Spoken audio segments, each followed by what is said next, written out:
Jain Housing and Constructions presents Jain's Adarsh Avenue Premium Plots at Kundambakam from Rs 29 lakhs onwards.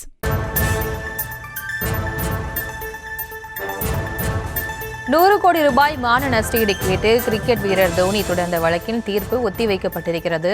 இது தொடர்பான விவரங்களோடு இணைகிறார் எமது செய்தியாளர் மதியழகன். வணக்கம். இந்த வழக்கு தொடர்பான முழு விவரம். ஐபிஎல் சட்டம் குறித்து விசாரணை நடத்திய ஐபிஎஸ் அதிகாரி சம்பத்குமார் இந்திய கிரிக்கெட் அணியின் முன்னாள் கேப்டன் மகேந்திர சிங் தோனி சூதாட்டத்தில் ஈடுபட்டதாக தனியார் தொலைக்காட்சி விவாத நிகழ்ச்சியில் குறிப்பிட்டிருந்தார்.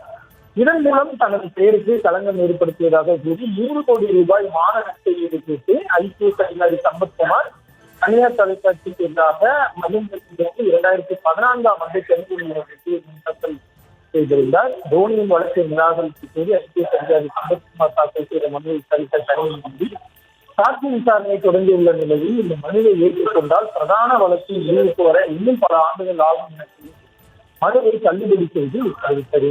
இந்த உத்தரவை எதிர்த்து சம்பத்குமார் தாக்கல் செய்த மேல்முறையீட்டு வழக்கை விசாரித்த நீதிபதிகள் எஸ்.என். சுப்பிரமணியன் மற்றும் எம். ஜோதிராமன் அமர்வு வழக்கினுடைய தீர்ப்பை தேதி குறிப்பிடாமல் உத்தரவிட்டுள்ளது. விவரங்களுக்கு நன்றி Mathiyazhagan. Jain Housing and Constructions presents Jain's Adarsh Avenue Premium Plots at Kundambakam from Rs 29 lakhs onwards.